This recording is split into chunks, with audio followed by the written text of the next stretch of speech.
Ok, super, začnemo.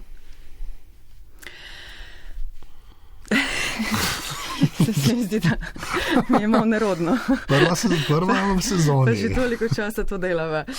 Tole je točno 200-tič in prvič v 7. sezoni in v tem trenutku se mi zdi, da mi je postalo kar malo vroče. Anže, dobro jutro.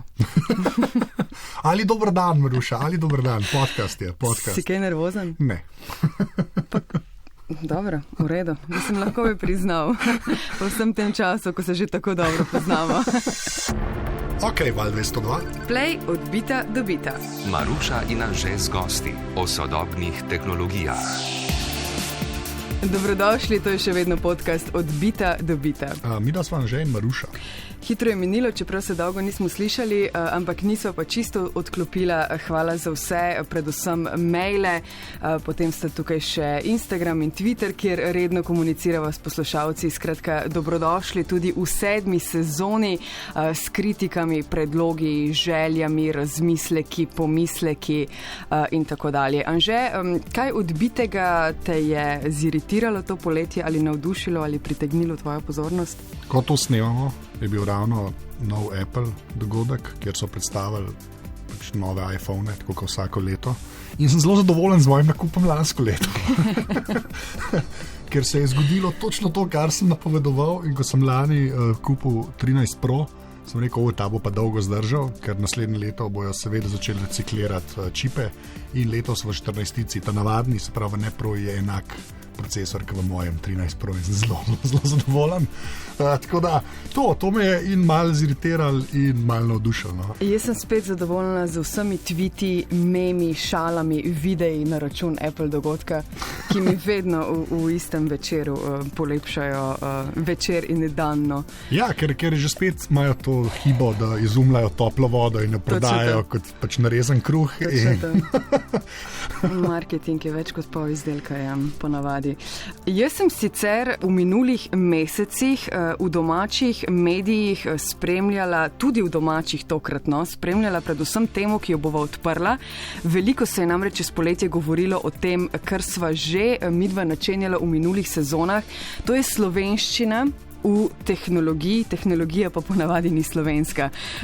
Anže, boš ponovil, kar ponavljava leta, še 100-krat, na koga kaževa s prstom najprej in vedno? Ja, na Apple, ki nas ne mara. Očitno res v dno duše tega podjetja slovenščine ali pa Slovenije.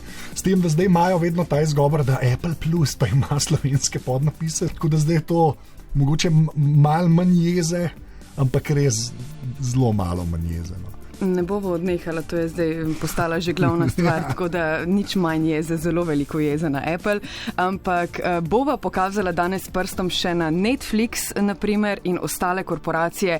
Jerca Kos, dober dan. Dober dan, živjo. Predsednica Društva slovenskih filmskih in televizijskih prevajalcev, zato najprej bolj za šalo kot za res, zakaj v društvu ne prevajate za Netflix? Ker Netflixa zaenkrat ne zanimajo naši izdelki, se pravi prevodi v slovenščino. Se mi je zelo zdelo. Ne gremo lepo po vrsti, še vedno skozi 3 teme, imava pa novost, 3. tema bo po novem. Anže? Ja, vprašanje, anketa, kako temu reči? Kviz, se sliši tako pompozno. Ja, res je. V kvizu seveda lahko sodelujete in tekmujete, mogoče osvojite tudi kakšno nagrado, to še ne veva. Bova več na koncu, za nalašč, da boste poslušali do konca. Ampak zdaj lahko me kdo tudi zafrkne in se premakne po ekranu s tistim gumbom do konca. Ne, upam, da ne. Gremo na delo? Pejmo. Od bita do bita. Prva tema. Razmerje med korporacijami in podnapisi. To razmerje je zelo zakomplicirano, it's complicated, bi pisalo na Facebooku. Samo da povzamem, ob poletnem prihodu platforme Disney Plus v Slovenijo so se številni uporabniki in strokovnjaki obregnili ob storitev, ki je na voljo v naši državi, seveda plačljiva, ni pa na voljo v slovenščini, torej podnapisov ni v lokalnem jeziku. In tema je sprožila debato o Netflixu, ki je enako že leta prisoten tudi v Sloveniji in ima ogromno naročnikov in tako naprej. Jerca, mogoče za uvod, kakšno je mnenje društva Zakaj morajo ali bi morale te tuje platforme, ki prihajajo na slovenski trg, seveda upoštevati lokalni jezik? No, mislim, da je čisto osnovni razlog že ta, da je slovenščina skupaj z obema jezikoma manjšin pač v Sloveniji uradni jezik. In slovenski gledalci imajo preprosto pravico spremljati audiovizualne vsebine, se pravi oddaje v svojem jeziku. Poleg tega so podnapisi pomembni za splošno bralno pismenost in splošno jezikovno kulturo pri vseh nas, ker povprečen gledalec, tudi če ne bere redno knjig ali pa jih sploh ne bere, če pa gleda povprečno količino televizije, v enem letu prebere za več romanov podnapisov. Torej veliko več kot vseh knjig, časopisov in revij skupaj. Še posebej pomembni so podnapisi za mlajše gledalce, za otroke in mladostnike, ki svojo jezikovno kulturo šele gradijo. Ne smemo pozabiti tukaj na gluhe in na glušne, ki brez podnapisov sploh ne bi mogli spremljati teh vsebin. Poleg tega imajo pa podnapisi tudi eno vzgojno funkcijo, ne samo pri našem maternem jeziku, ampak nam pomagajo tudi pri učenju tujih jezikov, medtem ko spremljamo eno oddajo v nekem tujem jeziku, če hkrati beremo slovenske podnapise, se zraven nehote nekaj malega vendarle naučimo, mogoče predvsem izgovorjave pravilne v tujem jeziku. To je ena od prednosti, ki jih imamo v Sloveniji, ker smo tradicionalno podnapisna država, ne sinhronizacijska, ne tako kot v številnih državah po svetu. So vajeni od nekdaj sinhronizirati tudi filme in nadaljevanke in tako naprej. Jih je do zdaj celo motilo, če so bile podnaslovljene, no zdaj se s pretočnimi platformami to spreminja, ker te so večinoma podnaslovljene. Ampak v Sloveniji imamo od nekdaj, smo vajeni podnapisov in mislim, da je to kar precej prispevalo k splošnemu boljšemu znanju tujih jezikov med Slovenci. Jaz sem še vedno fauš ljudem, ki so te Esmeralde in podobno gledali, potem, ko znajo špansko. Jaz tako jezen ratam, zakaj me takrat ni to potegnil, ker mogoče bi znal kaj več, ker donde je stale biblioteka, ali jaz ne vem, kaj sem zdaj rekel. Je lahko zelo koristno. Ja, ne, pa hkrati vedno slišim ta argument, za mladi in Sloveniji. Jaz mislim, da tudi mi odrasli, ki imamo kompliciran odnos s slovenščino, kot naprimer jaz, ne, res podnapisi kar veliko dajo. Ne. Ja, in za nekatere je to skoraj edini stik s knjižno slovenščino. Tako, ja. Tudi če ne berejo vsaj podnapise, ki so prilagojeni tistemu slogu, tiste oddaje ali pa filma, ampak vseeno je pa to knjižna zborna slovenščina. No, ko so podnapisi dobri, do tega pridemo. To bi še. Ampak zdaj najprej bi rada izzivala, ne, in se postavila na stran korporacij. Ne, ampak sej nimamo ustreznega zakona, nekih jasno določenih pravil, ki bi določale, da to res mora biti tako, da je to dobro za uporabnika in da pač mora katerakoli korporacija na svetu, vse lokalne jezike na svetu prevajati svoje serije in filme. Torej zaenkrat kaže, da res trenutni zakoni, to sta predvsem zakon o javni rabi slovenščine in zakon o medijih, kaže, da ne dajeta, kot temu učeno pravijo, pravne podlage, zato da bi lahko kakšen organ, inšpektorat, kakšno ministrstvo to zahtevalo prevode od tujih medijev. In če je to res, potem je treba zakonodajo pač spremeniti. Ta dva zakona in z slovenščino povezani zakoni so nastali v času, ko takih ponudnikov sploh ni bilo. Ni se bilo mogoče predstavljati, da bo nek medij, neka korporacija, družba, ki nima sedeža ali pa ni registrirana v Sloveniji, oddajala v Sloveniji. In zato v teh zakonih preprosto te možnosti ni. In veljajo samo za družbe, ki so registrirane ali imajo sedež v Sloveniji. Kolikor vem, ni problem samo Slovenija, je več evropskih držav se s tem ubada in iščejo različne rešitve, ampak da se jih najti. Nekatere so to že našle, zahtevale, da tudi tuja te korporacije, platforme plačujejo nek delež v sklad, iz katerega se potem financira nacionalna filmska produkcija.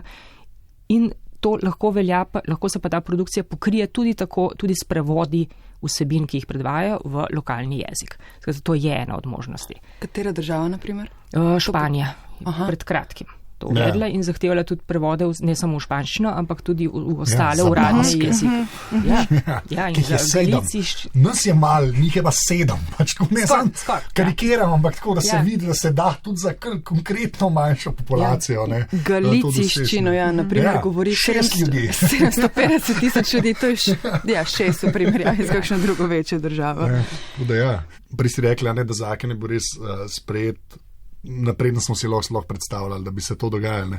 Tukaj gre že spet za nek ta moment interneta, ki je potem par mej dvignil, takšnih in drugačnih. Se mi zdi, da to je pomembno pač upozoriti, da ima nekdo sedež v Sloveniji, nikakor sploh ni več, to sploh faktor ni več v tem pač internetnem svetu. No. Se mi zdi to kar ključno, ker če bi mogli imeti vsi te ponudniki sedeže, bilo to kar naenkrat rešeno s to zakonodajo, saj tako jaz razumem. Ne? Ampak se seveda noben ponudnik ne bo preselil svojega sedeža recimo v Slovenijo. Tako, res je treba, ko bo se spreminjal ta zakon, verjetno več zakonov, bo treba poskrbeti za eno pravilno pravniško dikcijo, ki je v našem društvu seveda ne vemo, ker smo laiki na tem področju, ampak zato imamo usposobljene ljudi na ustreznih ministrstvih, ki bodo že pogruntali, kako je treba točno zapisati v zakon, da se take in podobne platforme, korporacije, tuji mediji ne bodo spet s kakšnimi luknjami v zakonih temu izognjeni.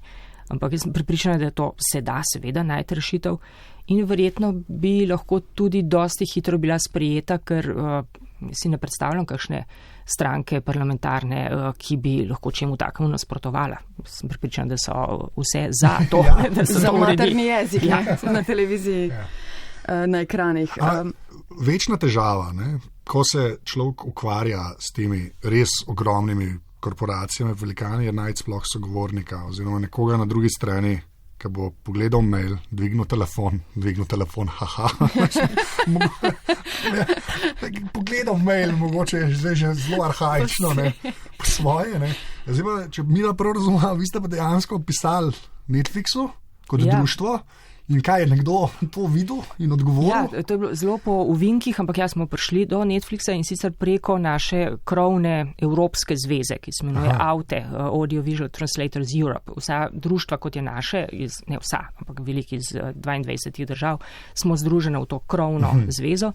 In tej je pred približno 2 letoma uspelo navezati stik z Netflixom in celo imeti nekaj rednih polletnih sestankov. Iz katerih pa ni bilo nobene konkretne koristi in so zdaj zadnje čase malo zvodeneli, mogoče jih bojo nadaljevali.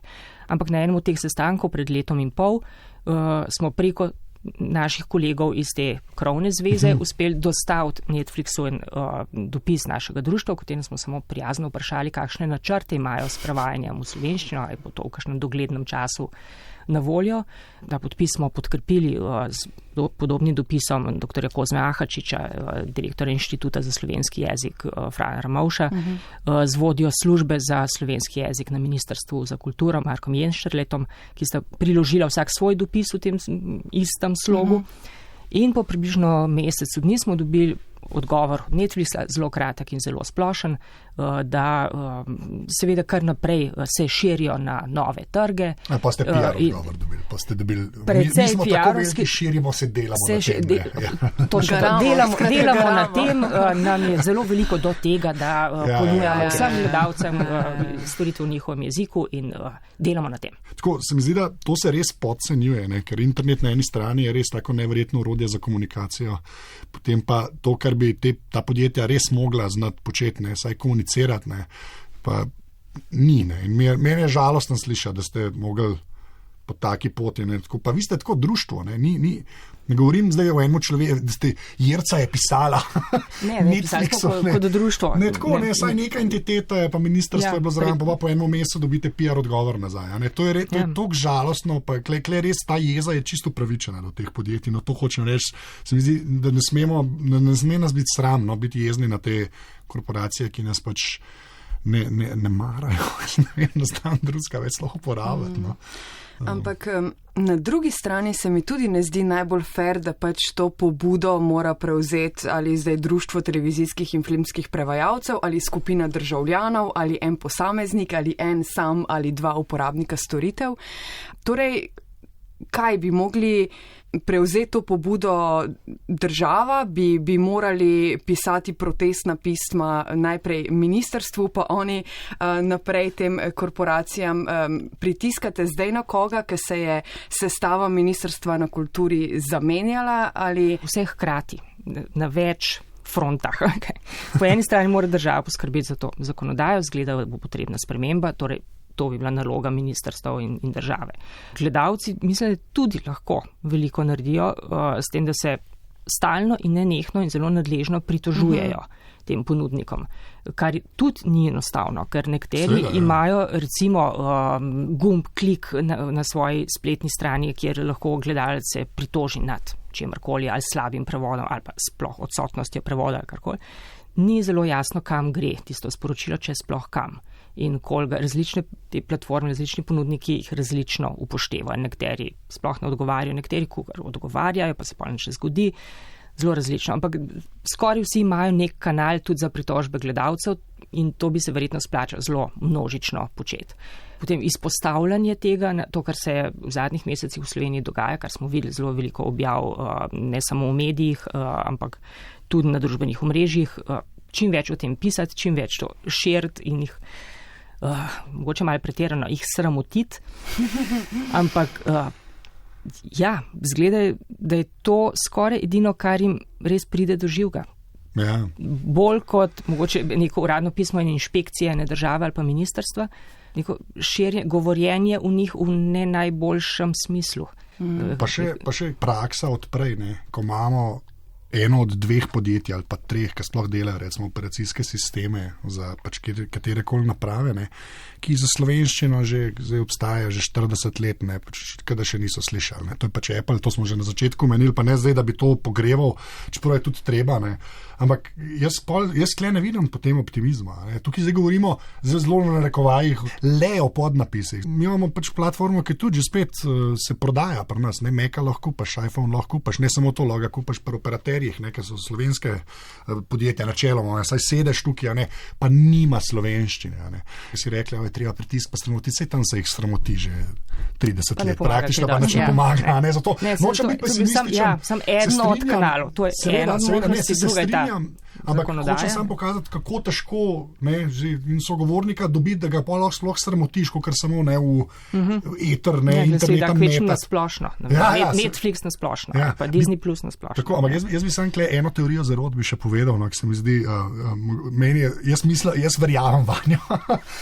Ker Netflix pač hrvaške podnapise ima, kot razumem, ne, tam to že od začetka obstaja, ne. Potem sem tudi zdaj Lenarta slišal že spet reči, da je on enkrat enega vprašal par let nazaj, ne, da iz Netflixa zakvapa Hrvaška je, ne, Slovenija pa ni, ne, pa rekel, si govorite hrvaški, ne, da to je bil nek odgovor, ne.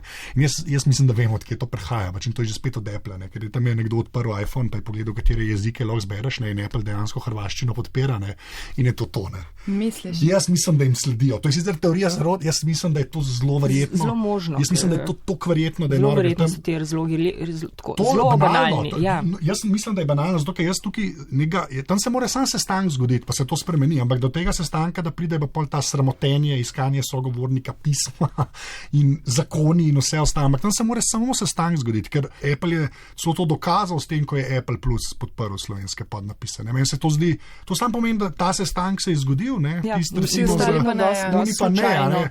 Ampak, ko se pogovarjamo o banalnih razlogih, a na društvu ste seznanjeni z ostalimi, imate kakšne informacije o tem, zakaj je španščina dosegla tudi katalonščino in baskovščino in galiciščino? Mislim, da islandščina isto obstaja na Netflixu, pa so zelo majhna država. Mislim, majhnost ni izgovor, torej kaj je izgovor? Mislim, so zelo to, kar smo zdaj govorili, zelo preprosti, banalni razlogi, nobene zelo premišljene strategije za tem, da bi preštela, tukaj je toliko govorcev tega jezika in to se nam ne splača. Tudi finance niso razlog, ker bi jih prevajanje recimo vseh vsebin v slovenščino stalo mejčkan delež tega, kar zaslužijo recimo že samo v Sloveniji. Tako ignoranci sploh ne vejo, dokler človek ne zahteva človek. No. Država, gledalci, vsi skupaj ne zahtevajo teh, pač ne bodo ponudili, ker se jim ne splača truditi. V to bi morali vložiti nekaj organizacijskega truda in nekaj malega denarja. Za njih zelo malega. V primerjavi s tem, kar služi, to drobiš dobesedno za njih. Da še malo bolj pesimistično zaključimo prvo temo.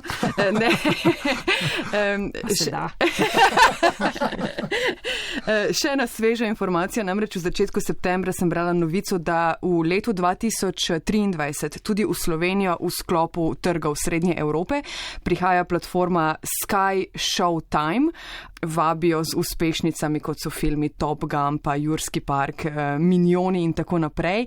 Nimamo še cen, nimamo še niti podrobnosti, ampak to se bo zgodilo, mi pa lahko zdajle ugibamo, če bodo ponujali slovenščino ali ne. Ak vržemo kovanc. To je to najbolj žalostno. Mislim, da smo na tem nivoju kovanca zdaj ta hip, ker eni pravijo, da jih absolutno ne bo, tudi tam ne slovenski podnapisal, drugi pravijo, sem brala, da je možno, da bodo.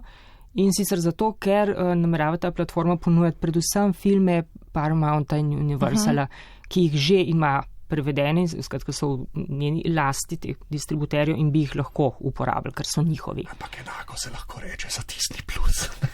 Ja? To sem hotela reči, zakaj samo Netflix omenjamo, kaj pa Disney, a je on dal kakšen odgovor od sebe?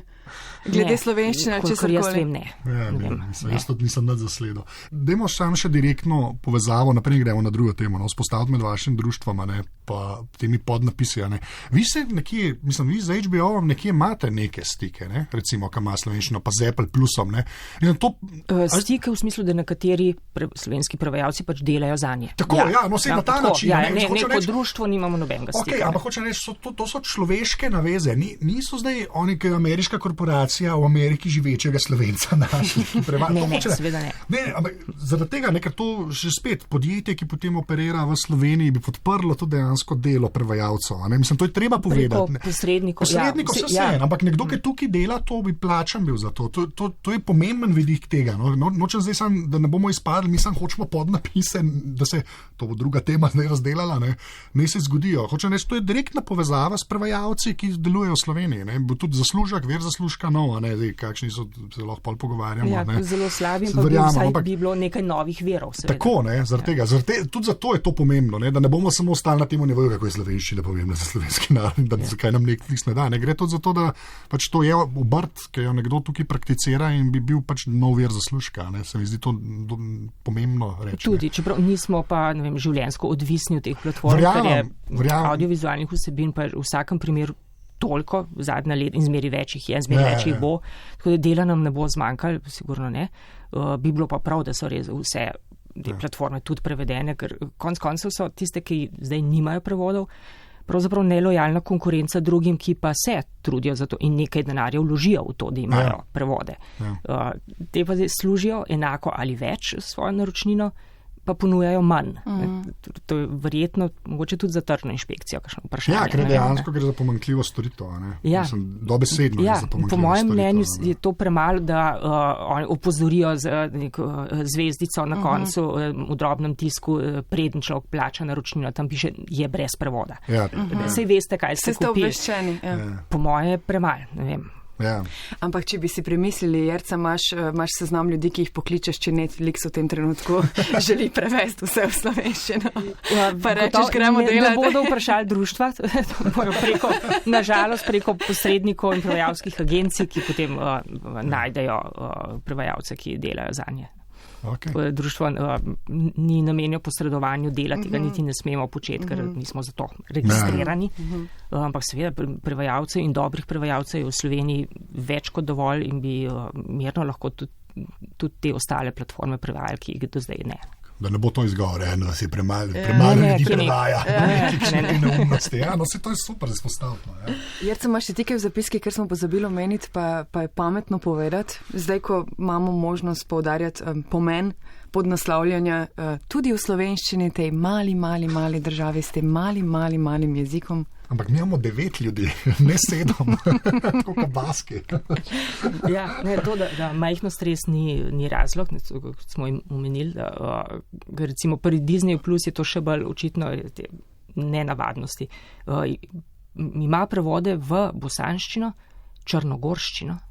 Mislim, da jih je 600 000, Tam so verjetno kakšni politično-jezikovni razlogi zadnji, v Srbiji ne, v Črni Gori Tako, nima jih pa razno v Sloveniji in na Hrvaškem, tudi v vseh 3 baltskih republikah. Tudi Baltike. Super. Za vse prevajalce mora biti res, jaz ne vem, da že tako ni sogovornika, potem so pa še take odločitve, Črnogorščina je pa ležit zdaj. Pa ne švrti hvala Bogu. Mislim, hvala Bogu. Ja, super, da je. Žalosti nekaj pri njih sem kovanska druga. Tako, ja, to je tiska mene, tako iritira tukaj. Mogoče še en razlog, sem razmišljala, ne vem, če noben od teh platform, po mojem, in ne bi prišlo na misel, se razširiti na novo tržišče v kakšno veliko državo, brez prevoda v tisti jezik, recimo v kakšno, ne vem, Italijo, si ne predstavljam, da bi prišli brez prevoda v italijanščino, ali pa v Španijo, ali pa Francijo. Zato, ker tam enostavno, mislim, ne bi dobili dovolj naročnikov, ki bi bili pripravljeni to plačati brez prevoda v njihov jezik. Ali čisti iz principa, da ne bojo plačevali neki v tujih jezik, kar ni prevedeno, ali pa zato, ker enostavno nimajo dovolj velikega deleža ljudi, ki bi razumeli ali pa vsaj misli, da dovolj razumejo tuje jezike, da lahko gledajo te oddaje brez prevoda.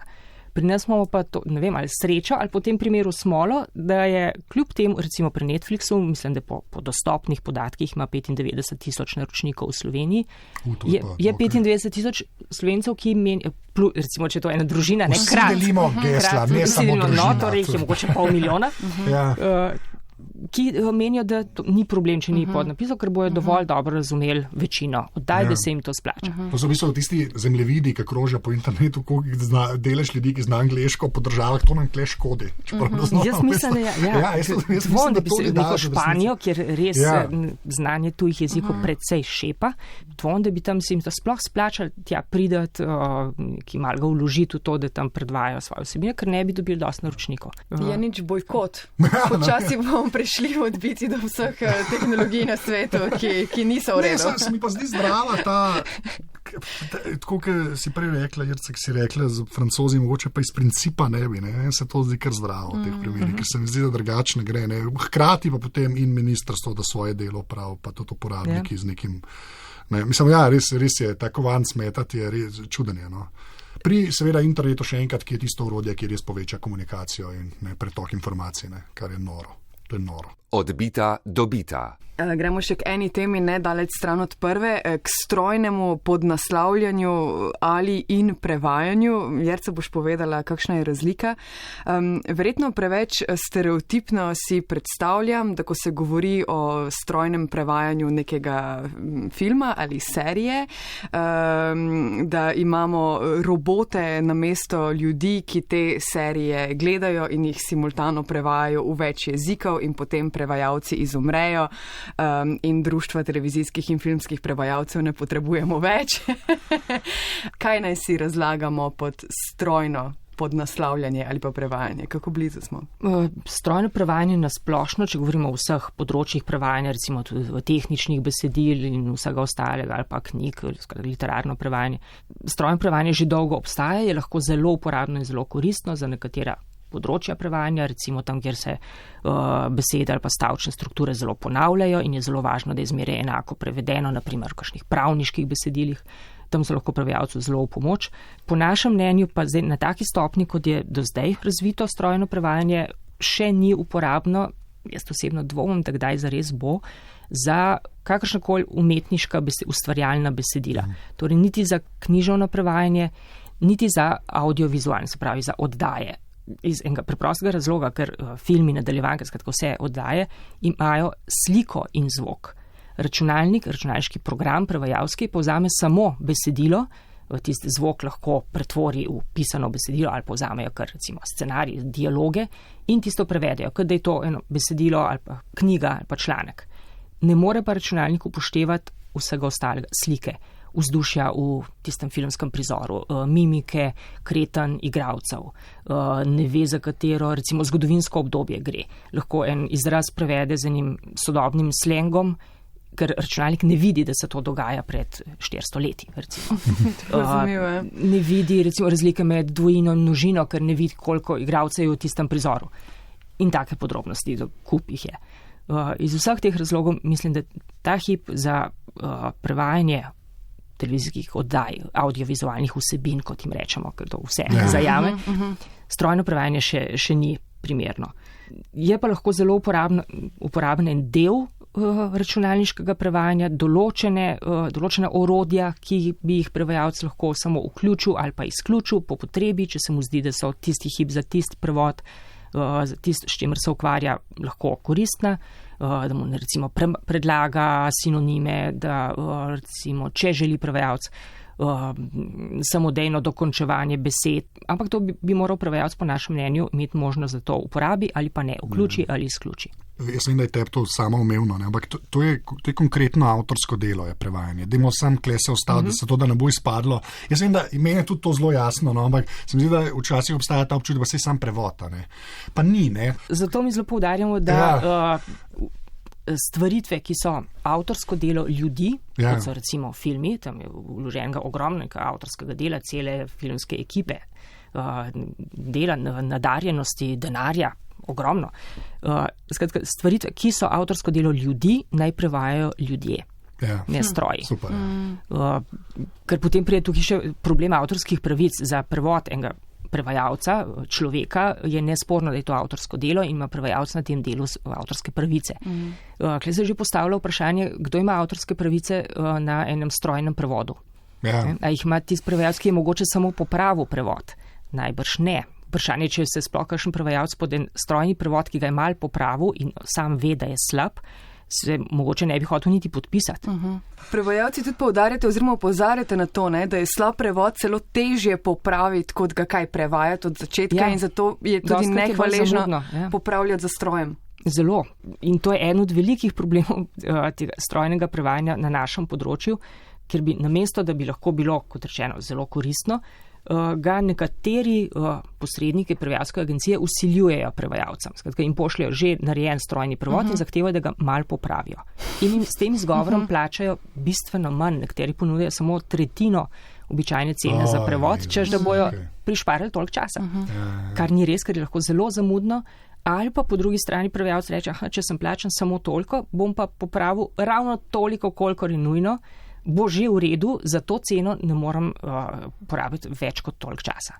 Kaj pa, če obrnem vprašanje, kje vam stroj že pomaga, če sploh vam, oziroma kaj bi si prevajalci želeli, da stroj počne, kakšen stroj bi to lahko bil? Za stroj si mogoče vsi predstavljamo malo preveč fizično, ampak vse vemo, o čem govorimo. Kakšen bi naj bil, da bi vam bil pomočno, ne v breme? Mi jih že uporabljamo, že leta se prevaja direktno v kakršenkoli računalniški program, jih je zelo veliko za prevajanje in podnaslavljanje audiovizualnih vsebin. Zmeraj ta program zgleda tako, da hkrati gledamo sliko, tudi teče film, zraven imamo skoraj zmeraj predlogo napisano v originalnem jeziku in v isti program upisujemo prevod. In ga hkrati delimo na podnapise, določimo, kdaj se mora pojaviti na zaslonu, kdaj izginiti. Vse to že počnemo že dolga leta v računalniških programih, ki so seveda zelo koristni in zelo pomaga. Recimo označijo nam, če je en podnapis predolg ali prekratek, če je predolgo na zaslonu premalo časa. To so vse zelo uporabne stvari. Ali pa recimo to, kar smo omenili, da bi nam lahko ponudil sopomenke, skrbel recimo za to, mislim, da še ne obstaja, pa najbrž ne bi bilo komplicirano narediti. Če več prevajalcev prevaja eno zelo dolgo serijo, ker ima toliko epizod, da ne more en sam dosti hitro prevesti in se razdeli med več prevajalcev, da bi se računalniško skrbelo za to, za doslednost, da so iste besede vedno enako prevedene v različnih epizodah, ker drugače se morajo prevajalci med sabo usklajevati po mailu ali pa na kakšnem forumu ali kaj takega. To bi se tudi dali računalniško urediti, bi bilo zelo koristno in bi prihranili veliko časa.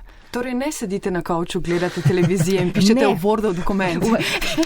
In smo za zdrav še za to plačani. To bi bilo, to bi bilo idealno.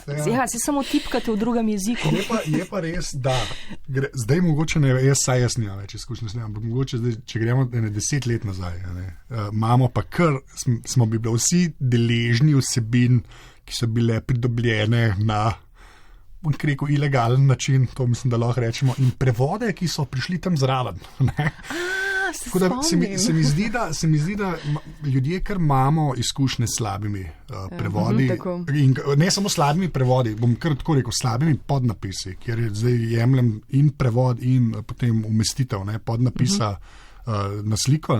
Zato bi še enkrat, to je res avtorsko delo. Da takrat, ko to res štima, uporabljam besedo, je res presežek. No? Ker so to so res reči, ki se zgledajo zelo trivialne, sploh se mi zdi, zato ker je tekst pa tako, ne, ampak je tako, kot prevod knjige. Sej tudi Dostojevskega lahko daš čez Google Translate, pa upaš na najboljše. Nekaj bo prišlo ven, ne, zdaj, a je to tudi približan blizu temu, kar je Fjodor hotel povedati, ne, pa drugo vprašanje. Ne.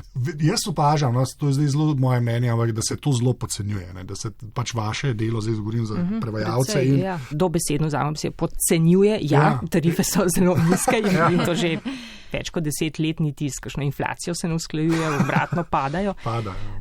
Pa mogoče ne podcenjuje, ampak da si povprečen gledalcev predstavlja zelo drugače, kot je v resnici. Ne? Mogoče res tako, kot si rekla. Sedimo, gledamo film in zraven tipkamo v slovenščini. Tam poslušamo izvirnik in tukaj tipkamo v slovenščini. Jaz mislim, da je ta sentiment že pri ljudeh, kar romane prevajajo. Mogoče se ga prebereš, pa pol natipkaš. Velik razkorak. Zato pa pravim, da mogoče torrent filmi, pa tisti res obupni podnapisi, večino časa so marskomu dali tako misli, da mogoče pa kle res... Nekdo sedel konkretno. Tudi, ker tega amaterskega podnaslavljanja je veliko. Res so ljudje, ki jih to zelo veseli in se s tem ukvarjajo, ampak nažalost je pa pri veliki večini, so tudi kakšne izjeme, ampak pri večini pa rezultat pa tak, kot ga vidimo takrat, kada rečemo, kako za nič podnapisi. To je ta mim zdaj, loga nase dan. Dončić in jaz sva igrala košarko, ne? Jaz in Dončić. Tako da, res ne zdi se mi nepomembno to vedno znova podajati, ker se mi zdi, da vsa debata, tudi zdaj bova dala v zapiske, je bila res super odajana panoptikum. Sploh v Sloveniji, tako kot si na začetku rekla, ker smo ta država podnapisov, ne, to se zelo goji, ne, in bi bilo fajn, da to ostane tudi na tej ravni. Ne samo, da je, no, ampak da je na tej ravni. To je eno od poslanstv našega društva, da se zavzemamo za kakovostne podnapise in prevod, tudi sinhronizacijo, ker eno so podnapisi, drugo sinhronizacija. To smo še omenili, recimo. Oboje, da mora biti kakovost, ne samo, da je, ampak ne bo kvalitetno iz vseh teh razlogov, ker je to zelo važno za ljudi, za splošno jezikovno kulturo. Še eno vprašanje za konec, takšno odbito vprašanje, Jerce, če kaj rabiš, ne nujno samo iz slovenščine v angleščino in obratno, kateri strojni prevajalnik uporabljaš ali drugače prevajalci, kdaj uporabljate Google Translate?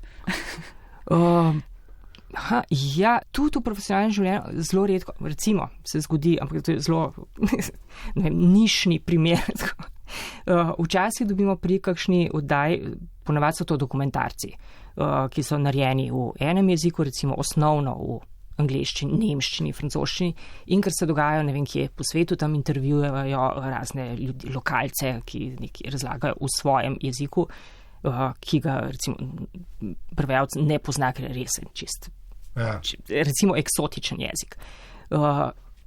Tisto je prevedeno v tej, mi temu rečemo skript ali pa dialog lista, mi dobimo napisano ponavadi v ta tekst, taki govori v zadnji govorec in te izjave lokalcev, prevedene v angleščino ali francoščino ali nemščino, karkoli, ki jo prevajalec razume.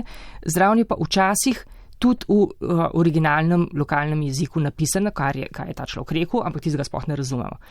In dostikrat se zgodi, da je tisti prevod v nam razumljiv jezik, recimo angleščino, zelo površen ali pa samo približno povedal, kaj je rekel, in mi pa vidimo, da ti človek govori recimo celo minuto, tega prevoda v angleščino pa za 2 stavka. In očitno so to zelo samo povzeli, kar je za nas neuporabno, ker ne moramo zadosti podnasloviti, bi zmanjkali, ti človek bi pol še govoril še pol minute, spol pa ne bi nič pisali. In pol edina rešitev je, da če imamo to besedilo njegovo napisano v tistem njegovem lokalnem jeziku, da to besedilo vnesemo recimo v Google Translate, ki nam vsaj približno pove, tudi če ni čistočno, ampak v kombinaciji s tistim angleškim prevodom, pa v kombinaciji z sliko, vidimo, kaj je manjkalo in vsaj približno prevedemo, zato da ne manjka na zaslonu. In upamo, da med gledalci ne bo nikogar, ki zna svahilsko in bo razumel, da on ni rekel točno, ne vem, da je lev, ampak tigar, ali kitajska. Upamo, da bo vsaj približno se pol ujemali. To je tak primer. Tako fizično težko se mi zdi to vaše delo. Gremo še na tretjo temo, ne? Ja, dajmo probati. Okay. Na koncu torej še težko pričakovani kviz. Ne to hajpat. Ne, novost 7. sezone Odbite dobite, ker se rada druživa z vami in pogovarjava in sva rekla, dajmo se še igrati, pa se kaj naučiti. Pa bomo potem videli, kaj in kako bo to šlo v nadaljevanju sezone. Anže, dajva določiti neka pravila. Ja, v zapiskih, seveda, ki so v vseh podcast aplikacijah ali pa če greste na spletno stran Vala, bo ena povezava, ki bo potem odprla ta kviz, ki bo eno vprašanje. Z več odgovori. In samo eden je pravilen. Eden je pravilen, tako to je treba povedati. In pač probate, odgovorite. Jaz bom nekako tako naštimo, da boste lahko še mail dali. In kva enega bova žrebala. Ja. In ta človek bo nekaj dobil. Tako, za začetek bo to. Nekaj. Do naslednjič več podrobnosti. Tako, zdaj si lahko predstavljate, ali dobite kuli, ali pa jahto. Ne, jahta žal odpade. Nekaj vmes. Nekaj vmes se hoče reči. Prav, kuli ne bo, pa jahta ne bo. Ampak vse, kar je vmes, se pa lahko zgodi. Torej sporočava producentki Jernej in ostalim urednikom, da je to nagradni kviz. Tako. Potrebujeva vprašanje in možne odgovore. Tako. Jerca, to bova porinila nate. Tukaj pa ti zdaj vskočiš? Torej, iščemo eno vprašanje, glede na teme, o katerih smo se danes pogovarjali. Prosim, izberi še 3 možne odgovore, da nam bo vsem malo lažje in potem držimo pesti, da vas bo čim več uganilo ali pa poznalo odgovor. Izvoli. Ja, recimo, zdaj, ko smo, upam, razčistili to, da prevajanje dokumentarca ali pa nadaljevanka ali pa enega celo večerca ni nekaj, kar bi naredili zelo na hitro in z levo roko in v par minutah. Dajmo eno vprašanje iz tega področja. Kaj mislite, koliko časa potrebuje prevajalec, da prevede in podnaslovi en povprečen celo večerc? Recimo, da traja 90 minut, rečemo tako za na povprečje. Koliko časa rabi prevajalec za prevod tega? A, toliko časa, koliko film traja, se pravi 90 minut, B, traja to delo v delovni dan, ali C, mogoče cel teden. Ok. Anže, že poznaš odgovor? Ne, ki si ne upam predsenjevoča na posenjava tega dela spet. Ne vem, v resnici ne vem. Razmislite do prihodnjič. Če veste, v zapiskih je povezava.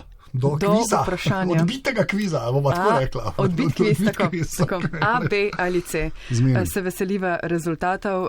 Jerca, najlepša hvala. Najlepša hvala. Hvala vama za povabilo. Uspešno delo seveda še naprej, da bi čim več ljudi razumelo pomen vašega dela in predvsem, da bi to začele razumeti korporacije. Ja, to si vsi želimo. Hvala za dobre želje. Anže, na koncu brez sprememb opozoriš nas, kje vse lahko odbito slišimo, spremljamo, se z njo pogovarjamo, ji težimo, jo kritiziramo, ocenimo, delimo, kaj še? Odbiti kviz. Ne, seveda zapiski obstajajo.